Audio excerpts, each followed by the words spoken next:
ഇപ്പോൾ സ്കൂളുകളിൽ പുതുതായിട്ട് അഡ്മിഷൻ നടക്കുന്ന സമയമാണ്. പാരൻസ് ചോദിക്കാറുണ്ട് ടീച്ചറെ പഠിക്കാൻ ബുദ്ധിമുട്ടാണ്, സ്റ്റേറ്റിലേക്ക് മാറ്റിക്കോട്ടെ, CBSE മാറ്റിക്കോട്ടെ, ഏതാണ് പഠിക്കാൻ എളുപ്പമുള്ളത്, ഏതിനാണ് കൂടുതൽ മാർക്ക് കിട്ടുക എന്നൊക്കെ.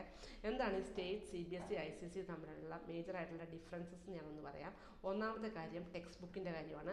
സ്റ്റേറ്റിനും CBSEക്കും 1 to 12 വരെ പ്രിൻ്റഡ് ആയിട്ടുള്ള NCERTയുടെ ടെക്സ്റ്റ് ബുക്ക് ഉണ്ട്. അതേസമയം ICSEക്കാർക്ക് അങ്ങനെ ഒരു പ്രിഫേർഡ് ടെക്സ്റ്റ് ബുക്ക് ഇല്ല. അവർ ചെയ്യുന്നത് ആ സിലബസുമായിട്ട് ചേർന്ന് നിൽക്കുന്ന പ്രൈവറ്റ് ടെക്സ്റ്റുകളാണ് കൂടുതലും യൂസ് ചെയ്യാറുള്ളത്. ഇനി കണ്ടൻറ്റിൻ്റെ കാര്യം, ആരുടെയാണ് കൂടുതൽ പഠിക്കാനുള്ളതെന്ന് ചോദിച്ചാൽ സ്റ്റേറ്റിനും CBSEക്കും പ്രിസൈസ് ആയിട്ടുള്ള കണ്ടൻറ്റാണ് ഉള്ളത്. അതേസമയം ICSEയിൽ ഇലോബറേറ്റ് ആയിട്ട് ചില പോർഷൻസ് പ്രാക്ടിക്കലി നല്ലോണം എക്സ്പ്ലെയിൻ ചെയ്തിട്ടാണ് പഠിപ്പിക്കാറുള്ളത്. എന്ന് വെച്ചിട്ട് ICSE പഠിക്കുന്നവർക്ക് മാർക്ക് കുറവുണ്ടെന്നല്ല, മാർക്ക് നല്ലോണം കിട്ടാറുണ്ട് അവർക്ക്. അതേസമയം CBSEക്ക് വളരെ സിമ്പിളായിട്ടാണ് കണ്ടൻറ്റ് എങ്കിലും നല്ല ചിമിട്ട് ചോദ്യങ്ങളാണ് ചോദിക്കുക. ആപ്ലിക്കേഷൻ ലെവലിലുള്ള ക്വസ്റ്റ്യൻസ് ആണ് കൂടുതലും CBSEയിൽ ചോദിക്കാറുള്ളത്.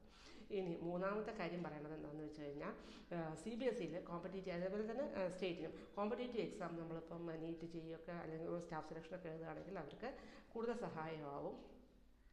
പ്രത്യേകിച്ച് ഇപ്പം കേരള എൻട്രൻസ് ഒക്കെ എഴുതുന്നവർക്ക് സ്റ്റേറ്റ് സിലബസ് എടുക്കുന്നത് നല്ലതായിരിക്കും. അതേസമയം ICSE കുട്ടികളുടെ ഓൾറൗണ്ട് ഡെവലപ്മെൻറ്റാണ് നോക്കുന്നത്. അവരുടെ പേഴ്സണൽ സ്കിൽസ് ഡെവലപ്പ് ചെയ്യുക, ലാംഗ്വേജ് ഡെവലപ്പ് ചെയ്യുക, അങ്ങനെയൊക്കെയാണ് കൂടുതലും ICSEയിൽ പ്രിഫർ ചെയ്യുക. അതുപോലെ തന്നെ അബ്രോഡായിട്ടുള്ള യൂണിവേഴ്സിറ്റിയിലൊക്കെ അവർ പഠിക്കണം എന്നുണ്ടെങ്കിൽ ICSE എടുക്കുന്നതായിരിക്കും നല്ലത്.